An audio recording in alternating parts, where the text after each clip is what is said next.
വലൈക്കും സലാം. മാലിക്, എന്ത് ധൈര്യത്തിലാ നീ നമ്മുടെ നാട്ടിൽ ബോംബ് ബ്ലാസ്റ്റ് ചെയ്തേ? നിനക്കിവിടെ അഭയം തന്നെന്ന് കരുതി നിന്റെ എല്ലാ തോന്നിവാസവും പാകിസ്ഥാൻ ഗവൺമെന്റ് സഹിക്കുമെന്ന് നീ കരുതണ്ട. ഒരു സെക്കൻഡ്, നിന്റെ സെക്യൂരിറ്റി അത് ഞങ്ങൾ പിൻവലിച്ച ഇന്ത്യൻ ഗവൺമെന്റ് നിന്റെ അഡ്രസ് ഇല്ലാതാക്കി കളയും.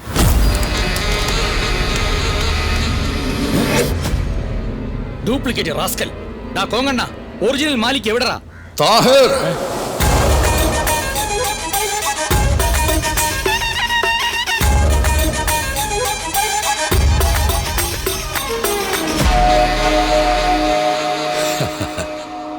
എത്ര വർഷമായി കാണുന്നു, എന്നിട്ടും എന്നെ അവനെ കണ്ടാ തിരിച്ചറിയും. മാലിക്, അതിവിടെ.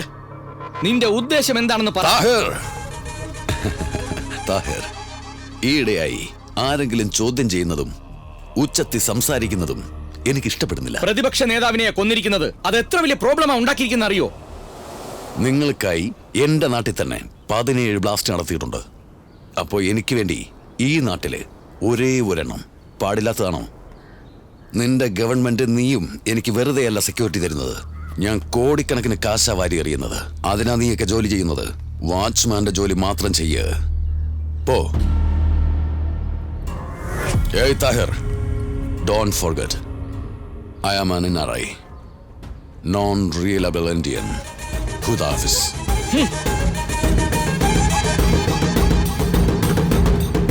मेरे प्रिय भाई और बहनों, आप सबको यहाँ देखकर मुझे बहुत खुशी हो रही है. സാർ, മാലിക് ഇവിടെ വരുന്ന സമയത്ത് എങ്ങനെയായിരുന്നു?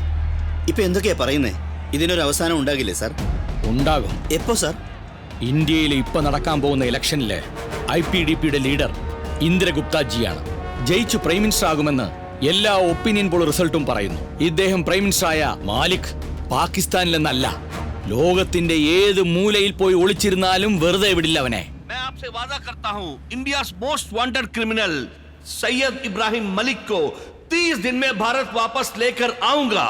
और उसके बाद भी अगर कोई मेरे देश में आतंकवाद फैलाने की कोशिश करेगा. ഹലോ ജി, വലിയ ക്യാമ്പയിൻ ആണല്ലോ. കണ്ടുകൊണ്ടിരിക്കുകയായിരുന്നു. ഇതല്ല ഞങ്ങൾക്ക് പ്രധാനം. നിങ്ങളുടെ നാട്ടിൽ നടക്കാൻ പോകുന്ന മുന്നണി ഐക്യ ഇലക്ഷൻ ക്യാമ്പയിൻ ആയിരിക്കണം. അതോർത്ത് ടെൻഷൻ ആകണ്ട, ഇവിടുത്തെ കാര്യങ്ങൾ ഞങ്ങൾ നോക്കിക്കോളാം. അപ്പൊ പിന്നെ ജി, ഞങ്ങൾക്ക് തന്ന സീറ്റിന്റെ ലിസ്റ്റില് മഞ്ചേശ്വരവും തിരുവനന്തപുരവും മാത്രം.